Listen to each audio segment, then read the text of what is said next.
उनका नाम था जयशंकर प्रसाद। आज हम उन्हीं की कहानी जानेंगे। जयशंकर प्रसाद जी का जन्म 30 जनवरी 1889 को उत्तर प्रदेश के वाराणसी में हुआ। उनके पिता का नाम बाबू देवी प्रसाद और माता का नाम मुनि देवी था। उनका परिवार बहुत अमीर था और उनका व्यापार सुंघनी साहू के नाम से मशहूर था। लेकिन जब जयशंकर प्रसाद बहुत छोटे थे तभी उनके माता पिता का निधन हो गया। इतनी छोटी उम्र में ही उन्हें बड़ी जिम्मेदारी उठानी पड़ी थी। जयशंकर प्रसाद को पढ़ाई में बहुत रुचि थी। उन्होंने घर पे ही हिंदी, संस्कृत और अंग्रेजी की शिक्षा प्राप्त की। उन्हें प्रकृति बहुत पसंद थी। पेड़, पंछी और बारिश उनकी कविताओं में जान डाल देते थे।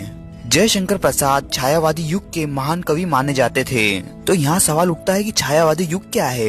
ये हिंदी साहित्य का वह समय था जब कविताओं में भावनाओं और कल्पनाओं का सुंदर चित्रण होता था, जैसे बारिश में भीगने की खुशी, फूलों को खिलते देखना और सूरज की रोशनी में सपने देखना। जयशंकर प्रसाद, सुमित्रानंदन पंत, महादेवी वर्मा और सूर्यकांत त्रिपाठी निराला इस युग के प्रमुख कवि थे।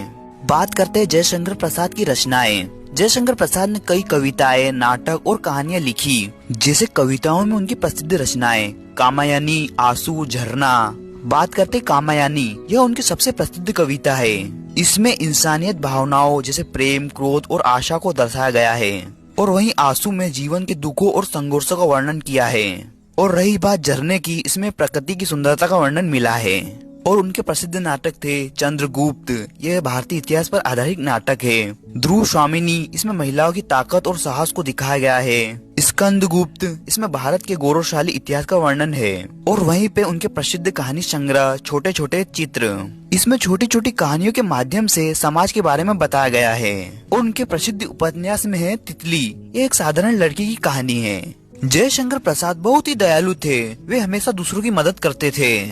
इस वजह से उन्हें कर्ज लेना पड़ा। उन्होंने अपनी जमीन का कुछ हिस्सा बेचकर कर्ज चुकाया, लेकिन वे व्यापार में ध्यान नहीं देते थे, इसलिए उनकी आर्थिक स्थिति खराब हो गई। दोस्तों, जयशंकर प्रसाद का जीवन संघर्षों से भरा था, लेकिन उन्होंने कभी हार नहीं मानी। उनकी कविता हमें सिखाती है कि मेहनत और लगन से हम अपनी मंजिल को पा सकते हैं। उनकी कविताएं हमें सपने देखने और उन्हें पूरा करने की प्रेरणा देती है। 15 नवंबर 1937 को जयशंकर प्रसाद का निधन हो गया, लेकिन उनकी